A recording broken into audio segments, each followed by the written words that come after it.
That's true. Naked Palpatine. Oh, you pick that one.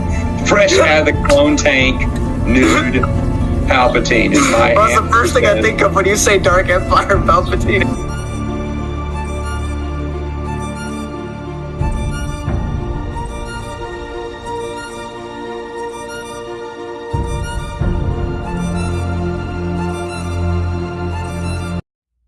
Hello, everybody.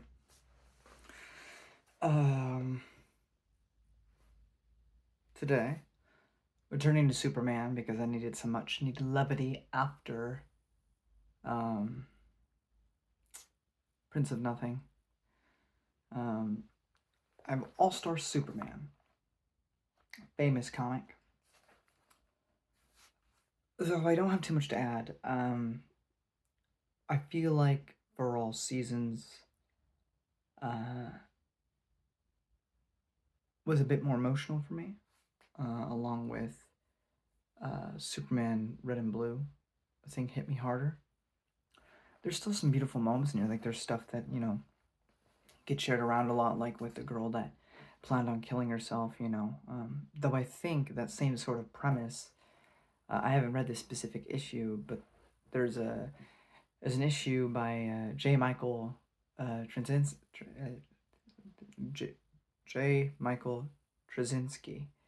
who was also a writer for Babylon 5 and wrote the Ultimate Spider-Man comics. There's a similar premise there that I feel is handled with much more nuance, much more grace, and it just emotionally hits harder, which I do not feel as much with this single panel, really. I mean, it's nice, and that's what I can say about this entire. It feels very comic booky. There's a lot of things here that are a bit like if you're not like a die-hard Superman fan, a lot of that kind of like, okay, like this weird stuff that goes on. But the entire premise is essentially Superman is up against this threat. He defeats the threat, but it was all a ploy by Lex Luthor to basically give Superman super cancer. And that was going to be the end of Superman. So what does Superman do when the clock is running out? When he has a limited amount of time left? And there are certain instances in this comic that I feel are very powerful, and others that are just kind of fall flat. But it was good. There was a lot of good stuff in here. It was heartfelt. But again, I mean, even it's just this comic was like 6 issues. I think if it had been 4, perhaps, and more condensed, to really focus on the emotions of it all, I think it could have been perfect. As it stands, I had fun with it. But I don't think it emotionally resonated with me as hard as other stories, and that may be different for you. It's an entirely subjective claim there. It's written well. The art is good, and all such things. I mean, art in of itself, that's a subjective thing as well. But, I mean, I enjoyed it. It's just not my favorite thing that I've read so far, which, again, is not much, because I'm not a big comic book guy. I'm a bigger book reader, so. But I enjoyed it. And, I mean, it gets mentioned all the time for a reason. So, I do recommend reading it.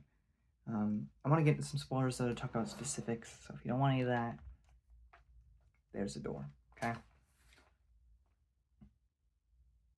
What I did like is in this continuity of All-Star Superman, Superman had not told Lois Lane the truth about who he is. And so when he realizes he's going to die, he tells her. And she doesn't believe him. Because it's Clark has done such a good job of distincting himself from Superman, even though they're one and the same, that she just doesn't buy it. And then they do this weird stuff that I don't understand because I'm not a huge comic book reader. Lois Lane is given powers for a day. Good for her, I guess. Because Superman can just do that. And we meet Samson from the Bible, who's a superhero, I guess. Okay. I'm sure he's a thing in DC, but like, This is the part of comic books I just don't like. It'd be one thing if the crossover really added to the depth of Superman. Um, but it really doesn't. They're just kind of there, and it's just kind of, I don't know. Not a big fan of that.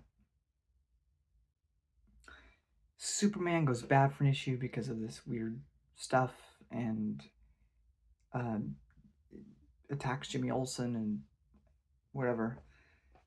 So we skip ahead to all that nonsense. We get to some actual meat where Superman, just as Clark, goes to interview Lex Luthor, his like last will and testament before being given the execution. Because I think he's on death row for everything he's done, and the entire conversations that Lex and Clark have is phenomenal. It's great stuff. It is a bit undermined by later revelations in this comic, but I did like the idea that now that Superman is gone, because Luthor's been so consumed by that for so many years, that he's content with dying now. Like, his life mission has been fulfilled. But as we see by the end of the comic, that was never his plan anyway, so. And there's a bunch of this weird stuff again with this future Superman and this Superman that looks like Hush from Batman, who just turns out to be Superman from the future or something because Superman wanted to see his dad one last time, and this weird different dimension Superman that whatever, man, just so bizarre and takes away from the core message and tone of the story. But whatever, comic books be comic booking, and I'm sure I'll upset some comic book fans, but it totally take me out of the plot when you have all this shenanigans going on. But the big thing here that is emotionally resonant, that does hit powerfully, is that while Superman goes back to visit Smallville, and there's a threat that all the Superman is going to stop. But while this is all happening, Pa Kent dies. And you got Then we get the issue where I guess Superman has like some family members distantly related, but they're disappointed in Clark. It's actually kind of similar to the 2025 film that came out. Or like, you could have been a conqueror, you could have been a Homelander, you could have been an Omni-Man, you could have been in control of everything, but here you are being beneath the humans. What's wrong with you? And they go kind of pull a General Zod and start doing stuff, and Superman eventually defeats them, but he still heals them, gives them a second chance, forgives them, and they go, even after everything we've done, you'd forgive us. And he mentions his Earth parents and everything, and it's good. It's a good moment. And of course, there's the famous suicide panel, where there's a million things going on across the planet, across Metropolis. Superman can hear it all, but he hears about this girl, and he finds this girl on a ledge, and she plans on jumping and ending it all, and Superman is there to comfort her. As I said, it's a sweet little moment, but compared to that other comic book issue that had that exact same sort of scenario, but that one just hit way harder than this one does. So we all know that the greatest hater of all time in the DC Comics, even one who is ignorant as I am, is the Reverse Flash.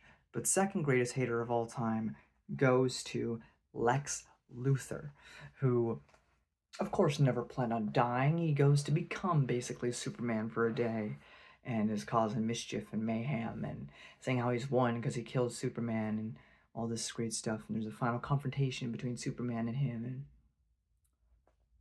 we reach the end, and he's just screaming and cussing out Superman, saying like, it's all your fault, if it wasn't for you, I could have cured cancer, I could have saved the world, I could have done all these things. And Superman says, Lex, if you wanted to save the world, you could have already. I know you can. I know you're smart enough to do it.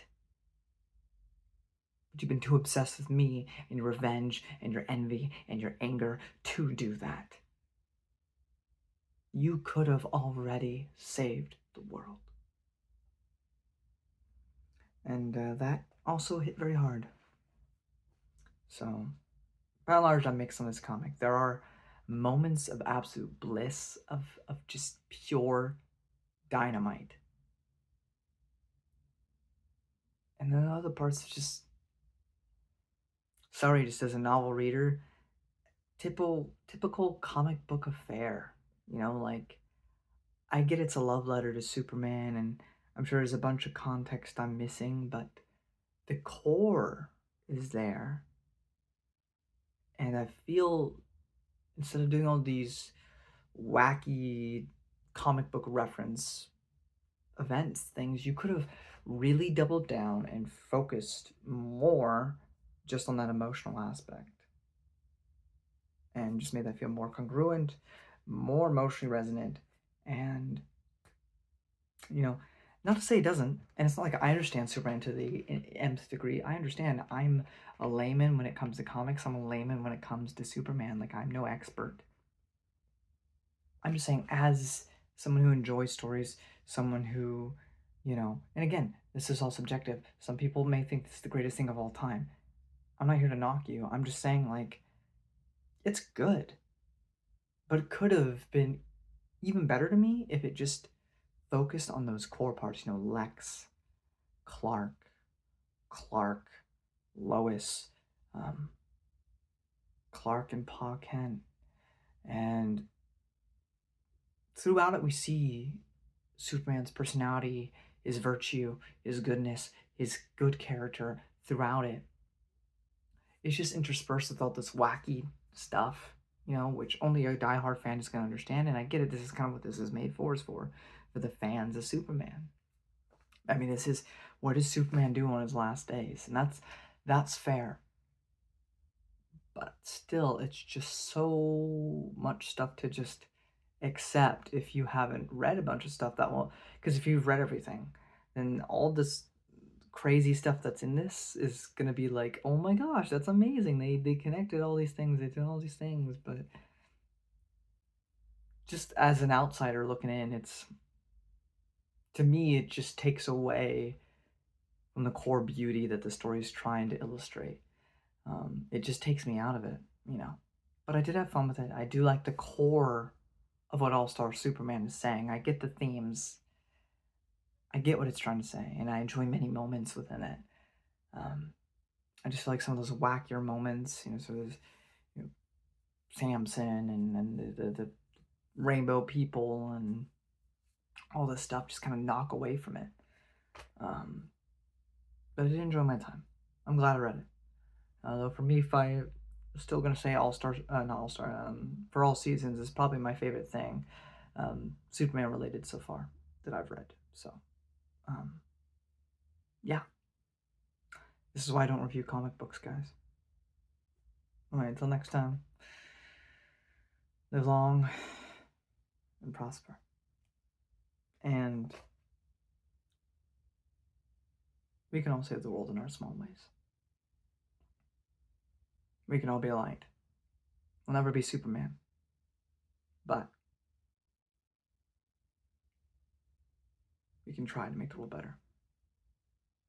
Don't let hatred consume you. Life's gonna really want to put you down and make you miserable. But you can't let it.